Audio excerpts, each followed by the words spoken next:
Yo, welcome to another episode of the GOAT Report Pod.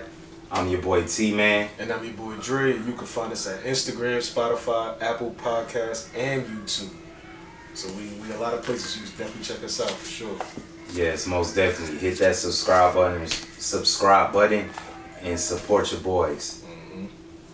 Hey man, Saturday Eve, before the big game 7 tomorrow, we got it comes down to literally one game. Yeah. One game to decide all between the Indiana Pacers and Oklahoma City Thunder. I won't say that, each game has been super intriguing, but the back and forth within the series has definitely been intriguing. And hey man, we tied at 3. Yeah. What's your thoughts on tomorrow? Because tomorrow we're gonna see who the big dogs are. That is true, and they say that superstars are born in the playoffs. Yep. But I don't know if anybody has a chance when it comes to Siakam's prayer before the game. That was crazy. he might end up taking it all for the Pacers, man. You rolling your eyes back in your head. Who knows what's going on with him. But as far as like who I think is going to take it, they're in OKC for the last game, right? Mm-hmm. Okay, so they both play pretty good at home, man. But I want to say for SGA's career, especially after winning the MVP, that the Thunder is going to have to take it tomorrow. I don't see no other way around it. And if the Pacers actually win, I'm going to be very disappointed because I'm a Knicks fan.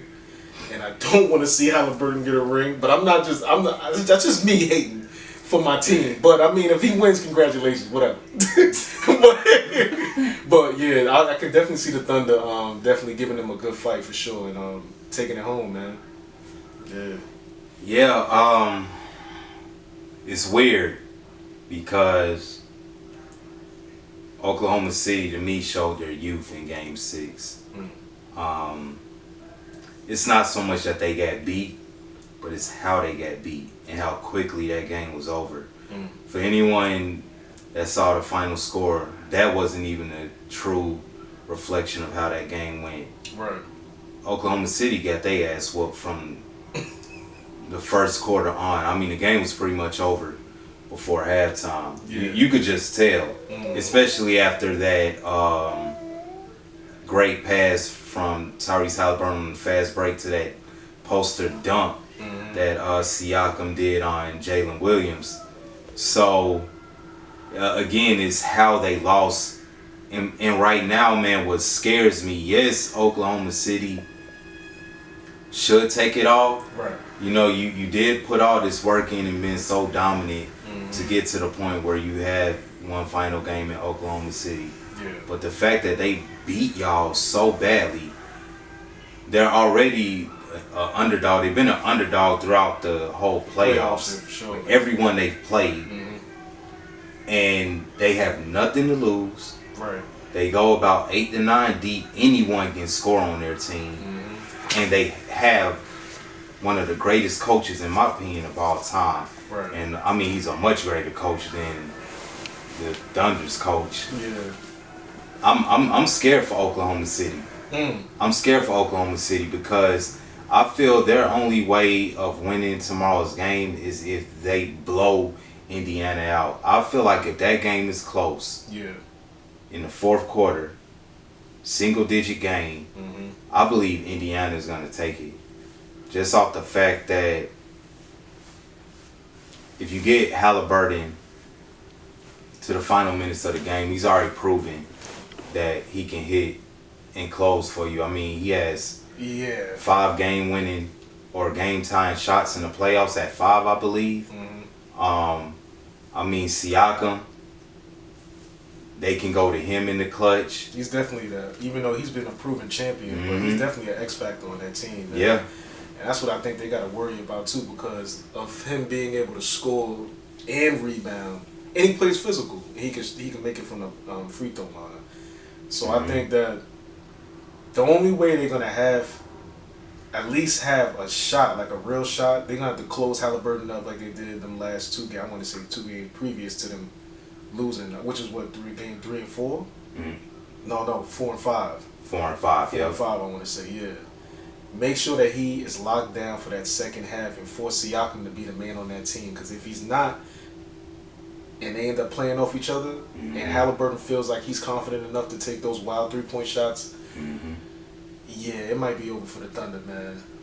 So, yeah, I can definitely see that being a tough fight for them, but I would rather see, for what they did with the Thunder and how far they came, I want to see them win, but I can definitely see a upset with the Pacers, man, and them taking it all the way, for sure. I heard Draymond Green say something that was very interesting. If you take Jalen Williams out the game and you blitz him, because everyone knows Jalen Williams is the second option on that team. Right, yeah. And if you blitz him and blitz him on the pick and roll and contain him, right, neutralize him to a certain degree, and let SGA go ahead and get his 30 and stay home on all those shooters on Lou Dort, on Wiggins coming off the bench. Yeah, yeah. You can win. And he said something else that was real critical too. We all agree Nembhard has done a masterful job at guarding SGA. He's done the best that you can ask. But Draymond said Nembhard should guard him from the side of his body. That way, when he likes to get to the hole, he likes to hit that push off and hit that step back. They have to call him. Yeah. Well, if you're guarding him from the side of his body, that's gonna be hard. Or guarding him from the side, you drive him into the defense. But if you stay home, just guard him with one person. Stay home on all the, because that's how OKC gets off to those big leads. They start doubling with SGA, and he start kicking it out to Lou Dort and Wiggins all them, and that's how they start getting off to these big runs with those 3-point shooters. I'm guarding SGA one-on-one, like Draymond said, blitzing Jalen Williams off the pick and roll when he gets the ball, and staying home on all shooters. Yeah. Because you see when Lou Dort he's literally just a spot up shooter. He's like literally not effective at all when you run him off that 3-point line and make him put the ball on the floor. Wiggins as well too. They only have SGA and Jalen Williams that can do that. And that's the thing that scares me. Indiana has several players that can play make. Yeah. They got playmakers. They got shot makers and playmakers coming off the bench. Yeah.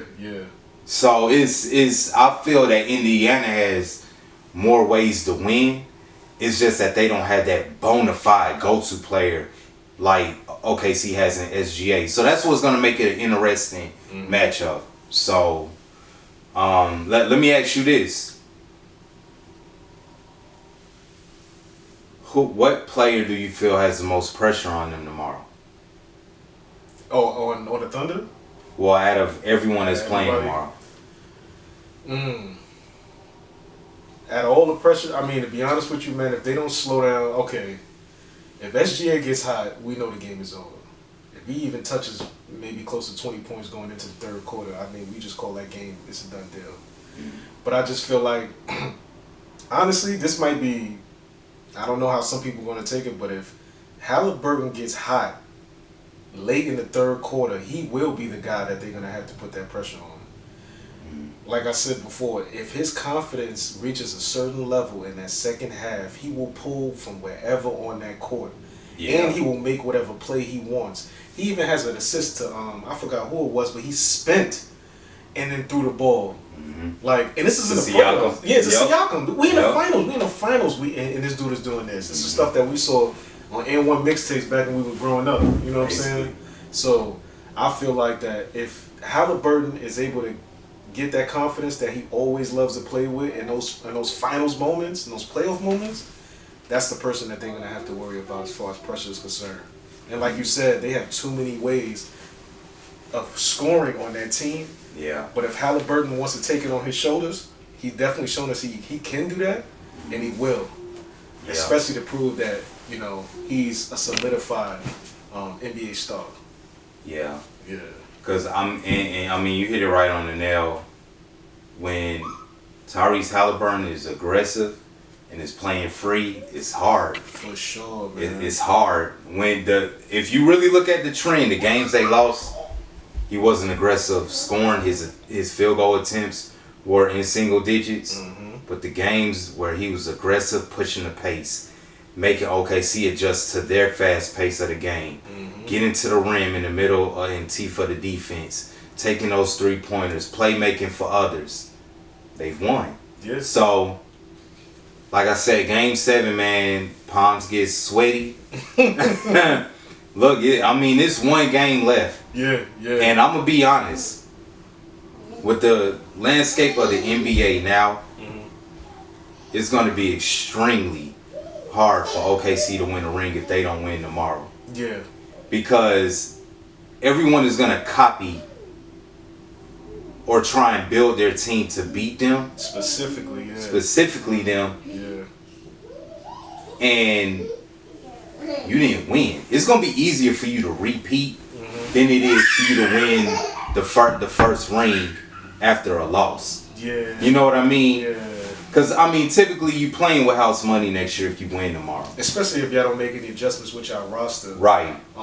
If the league can see whatever y'all going to do as far as keeping that team together and sticking to it, every team on the West is going to adjust. And we've seen how the Mavs is going to end up getting the #1 pick next year. Now, you know how some players are going to definitely adjust to #1 pick. So even if he ends up playing, over the hype that he has coming into the league, but we all know that the West is the the harder conference.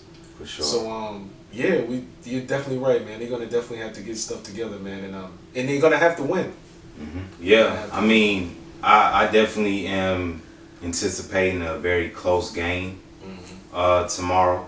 So like I said, man, it's gonna be interesting to see how Mark Daigneault prepares his team in the in-game adjustments that he makes, because I have no questions or doubts when it comes to Ray Carlisle. Yeah. Ray Carlisle is a champion, and let's be honest, that team that he coached in the Dallas Mavericks in 2011 had one of the most, I'm going to say it had the #1 impressive championship run that I've ever seen, and they were underdogs in 3 of those series. And of course, we all know when they had Dirk and Jason Terry, when they went through the Western Conference and beat in round 1, they had to beat Brandon Roy and LaMarcus Aldridge.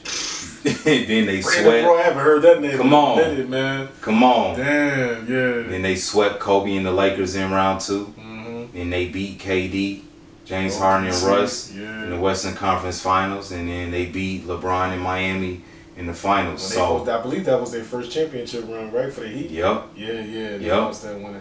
And I know they wasn't counting on that to happen, but at all. Man, that was a beautiful year for Dirk Nowitzki.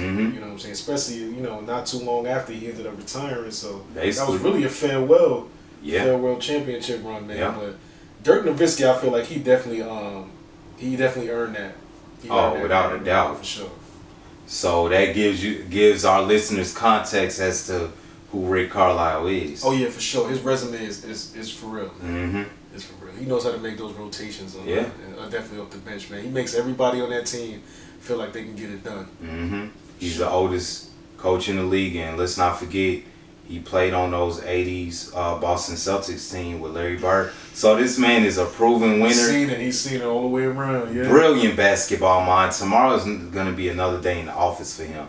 So I want to see how Mark Daigneault, because we already know Mark Daigneault was spooked by Rick Carlisle, because that's why he had Casey Wallace stuck coming off the bench and starting game 1 of the finals. That wasn't their starting lineup throughout this playoff run.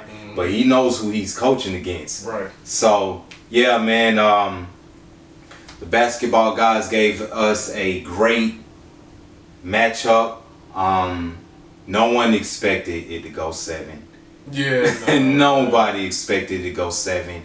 The playing styles of both teams was similar.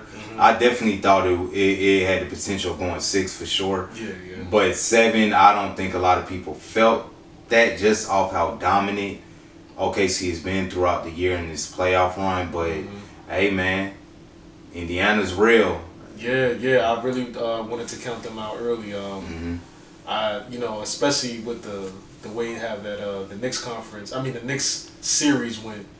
But You know, it's when I see somebody do that type of thing. You know, you reenacting the choking symbol. I'm expecting you to get a championship, man. After that, Right.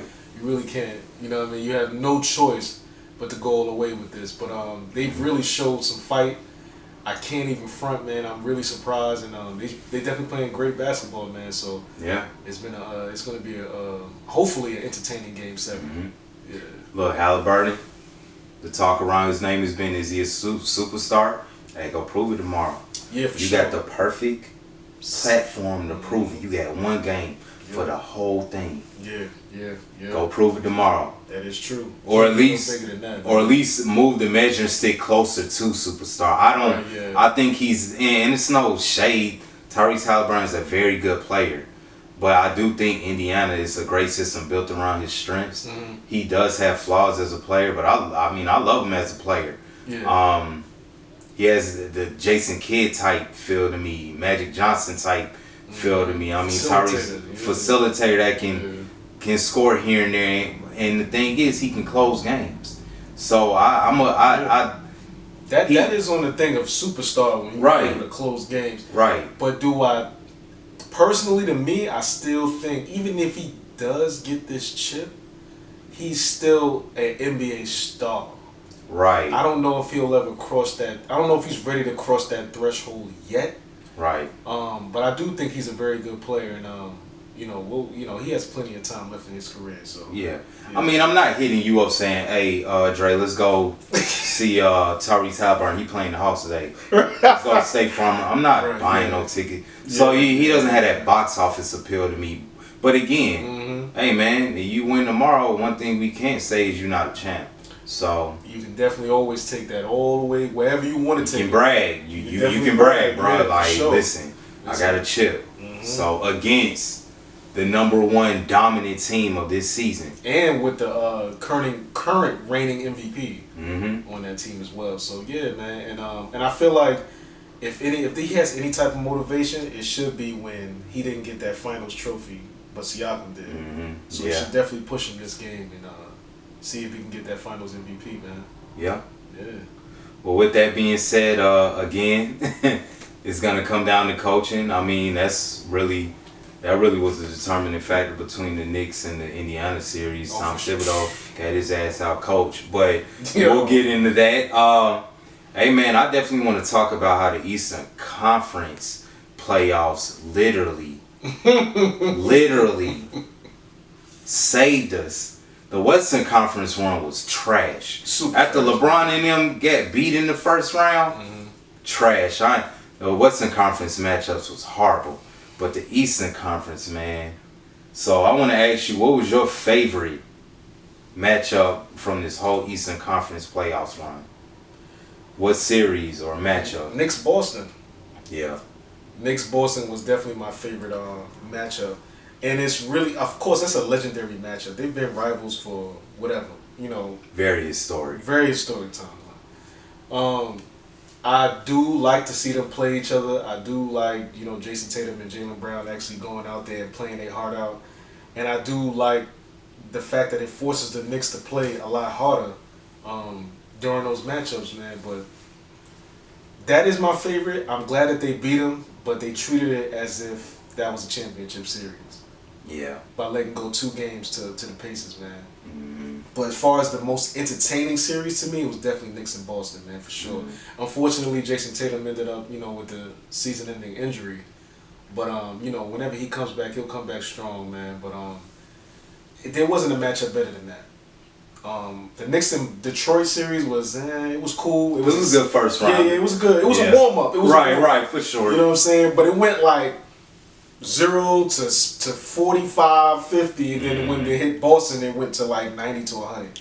Right. Hey, it was like, okay, by game 6, hey man, let's get this shit on. Yeah, like they was going toe to toe in that matchup, man. Right.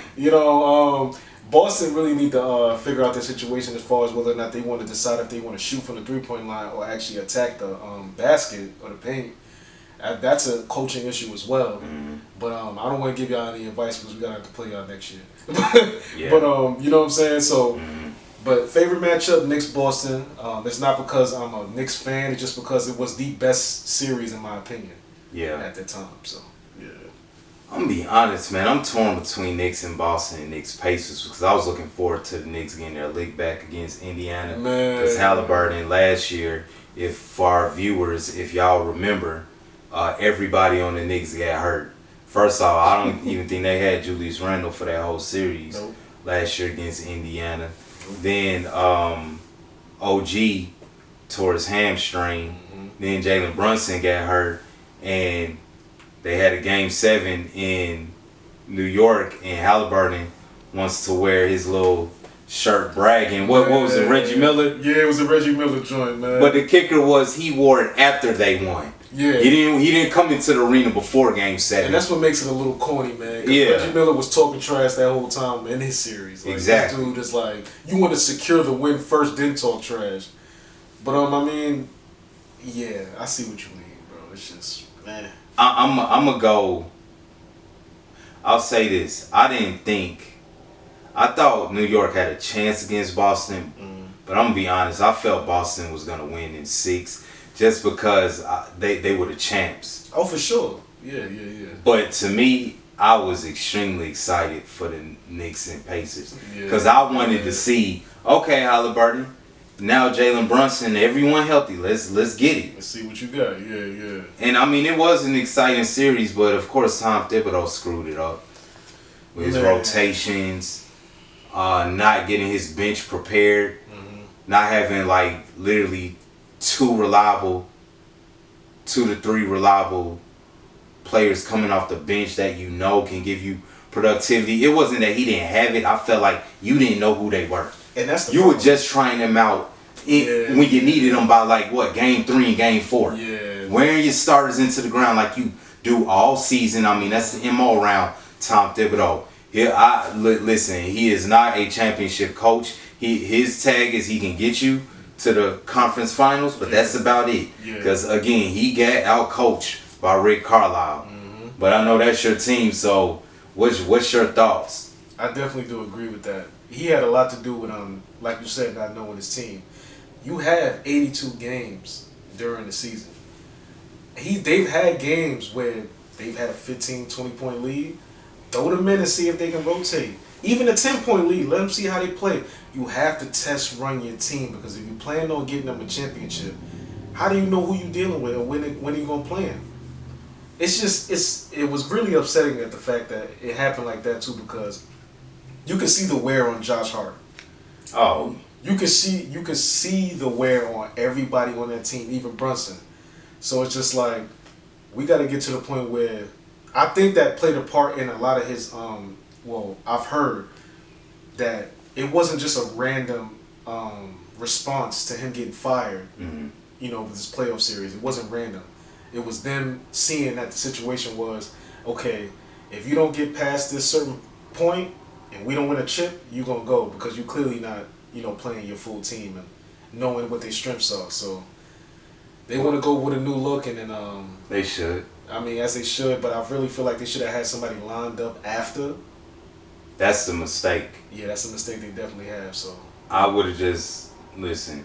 Yeah. You can fire him in July. Y'all rush without a plan. Now you trying to get coaches that's already have their jobs and ask for permission to be able to interview them. It don't make any sense. But hopefully we make something happen and they can play off what they have now. No, I agree. Again, you have to have a coaching change. When Mikal Bridges, who is an Iron Man and is one of the most professional players, comes out and says, "Bro, I'm tired." Yeah. You having issues, so never missed a game. Right. And let's not forget Tom Thibodeau, when Derrick Rose tore his ACL, they were winning big in that game and he was still in that game playing. He runs his players into the ground. So Rick Carlisle doesn't. Yeah. And you see the difference between a championship level coach and a coach that has a lot of flaws. So but with that being said, of course, I'll end it with that, in that I enjoyed the Indy and New York series. And like I said, New York and Boston, New York and Indiana, those are both 2 historic matchups that we've loved over the years. But like I said, a shout out to the Eastern Conference. Yes. Y'all held it down for the playoffs. because I did not enjoy the Western Conference. We don't even have to waste our time talking about that trash. But again, shout out to the Eastern Conference for holding it down. Listen, man, as we come to the close of the NBA season, of course, tomorrow we will crown the NBA champ. Yes. What are some of the off-season moves that are intriguing to you that you're going to be looking out for after the season ends? I'm glad that the Knicks said no to KD. Mm-hmm. I realized our team would have to give him too much to get Giannis, so I let that one go. Mm-hmm. I really just want to see everybody could just keep their spots, man, for right now, and then we could just run it back next year. There hasn't been really too many trades that's really excited me, so yeah, I'm just gonna have to see how next year go, man, and how Cooper Flag plays. Yeah, since they were blessed with it. Right. Out of nowhere. That's really, you see how we getting, this is almost post LeBron, and look, yeah.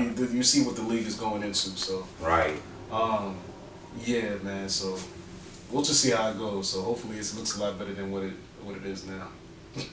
Yeah, of course, man, I'm interested to see Rob Pelinka, earn this extension he was granted, because I don't think he's a great GM, but I want to see what the Lakers do, man. I think number one, you need to address the center position. Oh, and how they'll make moves because they just sold the team. The sale. Listen, I'm gonna say this. Yeah.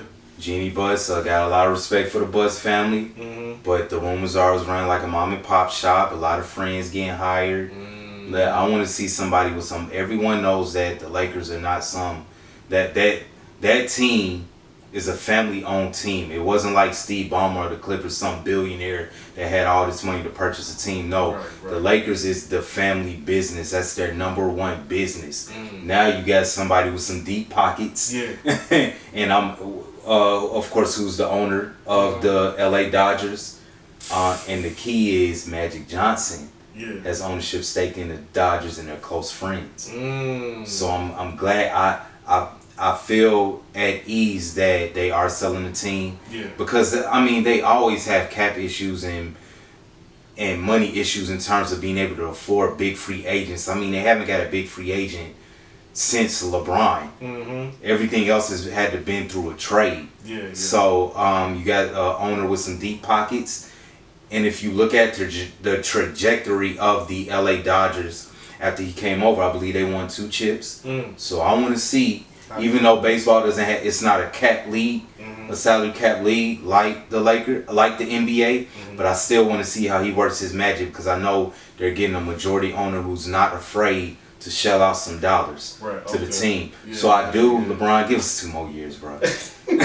But Austin Reeves, I love you. We can't have Austin Reeves and Luka Doncic on the same team. It's not. Where's your defense? We can't have 2 defensive liabilities with a 40-year-old. Yeah. And no big man. Rob Pelinka, I'm extremely, extremely mad he didn't go get JaVale McGee. You could have got him on a minimum deal. We needed like when that Mark Williams trade when y'all rescinded that trade because of whatever reasons, health concerns y'all had through his evaluations. What was your backup plan? So you're just going to say we're just going to roll it out with Jackson Hayes? Everyone knows Jackson Hayes is a player that needs to come off the bench. He's a good quality bench player to me. I like Jackson Hayes. Yeah. But he's not a center.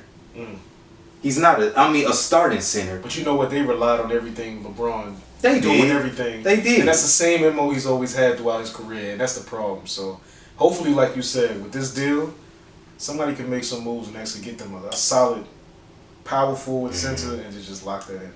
I want Gafford from Dallas. Go ahead and get that cent. He'll be a free agent. Yeah. Figure it out, Rob Pelinka. It's always we can't afford it. Man, figure it out. I see teams all the time that's not in position to make some of the trades they make, and they GMs figure it out. Figure it out, bro. Like how many years are we gonna be like, oh well, next year, bro? LeBron's 40. Do you want to win now or not? I feel like they trying to make it seem like he can play forever, man. No, that's not the case. Yeah, not the case. And I got my feelings towards Rob Pelinka. I'm gonna keep that private, but I question, how he feels about LeBron. But Yeah, man. I definitely think the Lakers need to start off with solidifying their big man position, their center position, and I also feel like we need to look into what can we get for Austin Reeves. You don't need Austin Reeves and Luka. Yeah, no. We need some athletic wings. What can you get for Austin Reeves? He has a lot of trade value. He's a very good player. But who do you look at for as far as Austin Reeves as a trade, though? That's the thing, because man. a lot of this league is not even based on defense anymore. Right. And especially for a team like the Lakers. Yeah. So I don't know, man. They're gonna have to do a lot of homework as far as what's gonna look good on that starting five. For sure. But yeah, Luka's already had a very serious issue when it comes to defense. He can score 40, 30, whatever at any given night, but if you don't have anything on the other side of the court, man, the Lakers are going to be in the same position every time. Yeah. And then you pair that with, like you said, the money issues. Yeah. If LeBron says, yo, bye-bye next year, we could just scrap the Lakers off completely off the board, man. But I like Drew Holiday. Drew Holiday is a... Boston trying to unload... You can't go wrong, man. You can't. And they have to restructure their roster because of Jason Tatum not being there no more. Exactly. And they realize that next year might not be a year for them to contend to do anything. Right. So, that actually makes sense getting Drew Holiday off off a nice little deal, man. Yeah, for sure. And remember, Boston, they sold their team last year for $6 billion. So I know those owners don't. You got to think they extended Drew Holiday to 140. They extended Derek White to a $100 million contract. Jason Tatum and Jaylen Brown both making over $300 million. Kristaps Porzingis is making over $100 million. Yeah. I know the rumors are they're trying to unload those contracts. So hey man, y'all, Boston, y'all can use Austin Reeves. Of course, you gotta mix and match and make the contracts work. Throw in some players. However, I'm going after a Drew Holiday and get a center with the pair with Luka and LeBron. Now we talking. Right. Yeah. Now we talking. Gotta have that presence, man. You seen what the Lakers can do with a strong big man, especially with that championship run when they had Dwight Howard. That was the formula. You know what I'm saying? So which still doesn't make sense to me as to how y'all got rid of him, especially with the salary he has. So. And JaVale. JaVale. Both. That's what I'm saying. Rob Pelinka. Yeah. Rob Pelinka, bro. Yeah. That's the number one mistake. When you win the championship, you dismantle your team the next year. So, hey, I guess we'll see. Yeah. But it's a lot of GMs, starting with Rob Pelinka, that need to prove their worth. But again, man, it's been an intriguing NBA season. Of course, even though the season is ending, we'll still be shooting our show. We got some good topics coming up throughout the remaining months of the summer. So stay tuned, and your boys are out. Locked in.